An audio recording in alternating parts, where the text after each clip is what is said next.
ಎಲ್ಲರಿಗೂ ನಮಸ್ಕಾರ. ಸಂಕ್ರಾಂತಿ ಹಬ್ಬ ಅಂದರೆ ಅದರಲ್ಲಿ ತುಂಬಾ ವಿಶೇಷ ಎಳ್ಳು ಬೆಲ್ಲ. ನಾನಿವತ್ತು ಸಂಕ್ರಾಂತಿ ಹಬ್ಬಕ್ಕೆ ಎಳ್ಳು ಬೆಲ್ಲನ ಹೇಗೆ ಮಾಡೋದು ಅಂತ ತೋರಿಸ್ತೀನಿ. ಒಂದಷ್ಟು ಟಿಪ್ಸ್ಗಳ ಜೊತೆ ನಿಮ್ಮ ಜೊತೆ ಶೇರ್ ಮಾಡ್ಕೊತಿದ್ದೀನಿ. ಮೊದಲು ಕಡಲೆ ಬೀಜನ ಲೋ ಫ್ಲೇಮಲ್ಲಿ ಇಟ್ಕೊಂಡು ಉರಿಬೇಕು. ನೀವು ಜಾಸ್ತಿ ಮಾಡ್ಕೊತಿದ್ದೀರಾ ಅಂದರೆ ಸ್ವಲ್ಪನೇ ಹಾಕ್ಕೊಂಡು ಹುರ್ಕೊಂಡ್ರೆ ತುಂಬಾ ಚೆನ್ನಾಗಿ ಬರುತ್ತೆ. ಇಲ್ಲ ಅಂದರೆ ಒಂದು ಬೆಂದಿರುತ್ತೆ, ಒಂದು ಬೆಂದಿರಲ್ಲ. ಅದಕ್ಕೋಸ್ಕರ ತುಂಬ ಜಾಸ್ತಿ ಮಾಡೋರು ಮಿನಿಮಮ್ ಅಂದರೆ ಒಂದು ಅರ್ಧ kg ಒಂದು ಸಲ ಹಾಕ್ಕೊಂಡು ನೀಟಾಗಿ ಈ ಥರ ಲೋ ಫ್ಲೇಮಲ್ಲಿ ಇಟ್ಕೊಂಡೇ ಹುರ್ಕೋಬೇಕು. ನಾವು ಹೈ ಫ್ಲೇಮಲ್ಲೆಲ್ಲ ಇಟ್ಟು ಹುರ್ಕೊಂಡ್ರೆ ಅದು ಸೀದೋಗಿರುತ್ತೆ, ಆವಾಗ ಕಹಿ ಬರುತ್ತೆ, ಚೆನ್ನಾಗಿರಲ್ಲ. ಅದಕ್ಕೋಸ್ಕರ ಲೋ ಫ್ಲೇಮ್ ಇಟ್ಕೊಂಡು ಈ ಥರ ನೀಟಾಗಿ ಹುರ್ಕೋಬೇಕು. ಫಸ್ಟಿಂದ ಲಾಸ್ಟ್ವರೆಗೂ ಕೂಡ ಲೋ ಫ್ಲೇಮಲ್ಲಿ ಇಟ್ಕೊಂಡೇ ಹುರ್ಕೋಬೇಕು.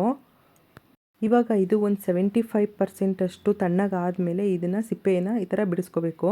ಸ್ವಲ್ಪ ತಣ್ಣಗಾದಮೇಲೆ ಈ ಥರ ಬಿಡಿಸ್ಕೊಂಡ್ರೆ ನೀಟಾಗಿ ಸಿಪ್ಪೆ ಬಿಡುತ್ತೆ. ಅದಕ್ಕೋಸ್ಕರ ಸ್ವಲ್ಪ ತಣ್ಣಗಾದಮೇಲೆ ಈ ಥರ ಬಿಡಿಸ್ಕೊಂಡು ಇದನ್ನು ಒಂದು ಜರಡಿ ಅಥವಾ ಮರದಲ್ಲಿ ಸಿಪ್ಪೆನ ಈ ಥರ ತಕ್ಕೋಬೇಕು. ನೋಡಿ, ಇವಾಗ ಕಡಲೆ ಬೀಜ ರೆಡಿಯಾಗಿದೆ. ಈ ಥರ ಕಲರ್ ಇದ್ದರೆ ಸಾಕು. ತುಂಬ ಕಪ್ಪುಗಿತ್ತು ಅಂದರೆ ಕಹಿ ಇರುತ್ತೆ, ತಿನ್ನೋದಕ್ಕಾಗಲ್ಲ. ಇವಾಗ ಇಲ್ಲಿ ಮಿಕ್ಸ್ ಮಾಡೋದಕ್ಕೆ ನಾನು 1.5 kg ಕೊಬ್ಬರಿನ ಕಟ್ ಮಾಡಿ ಇಟ್ಕೊಂಡಿದ್ದೆ, ಅದು ಮತ್ತು 1.5 kg ಬೆಲ್ಲ ಹಾಕ್ಕೊಂಡಿದ್ದೀನಿ. 1.5 kg ಕೊಬ್ಬರಿ 1.5 kg ಬೆಲ್ಲಕ್ಕೆ 2 kg ಕಡಲೆ ಬೀಜ ಮತ್ತು ಕಡಲೆ ಹಾಕ್ಕೊಂಡಿದ್ದೀನಿ.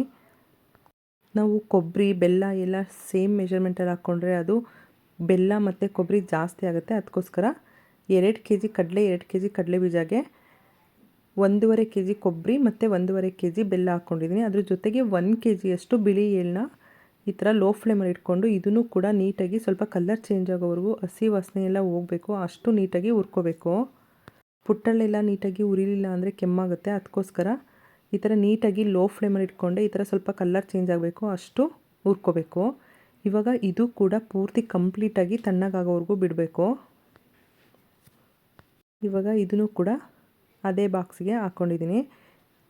ಇವಾಗ ಇದು ಕಲರ್ಫುಲ್ಲಾಗಿ ಕಾಣಿಸ್ಬೇಕು ಅಂತ ಅಂದರೆ ಇದಕ್ಕೆ 1/4 kg ಜೀರಾ ಪೆಪ್ಪರ್ಮೆಂಟ್ ಹಾಕ್ಕೊಂಡಿದ್ದೀನಿ ಮತ್ತು 1/4 kg ಕುಸ್ರಿ ಹಾಕ್ಕೊಂಡಿದ್ದೀನಿ.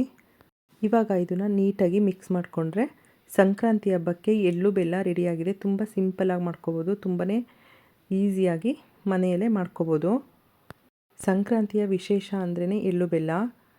ಈ ಪವಿತ್ರ ಹಬ್ಬದಲ್ಲಿ ನಮ್ಮೆಲ್ಲರ ಜೀವನ ಸಿಹಿಯಾಗಿರಲಿ ಅಂತ ಹೇಳ್ತಾ ಎಲ್ಲರಿಗೂ ಸಂಕ್ರಾಂತಿ ಹಬ್ಬದ ಹಾರ್ದಿಕ ಶುಭಾಶಯಗಳು.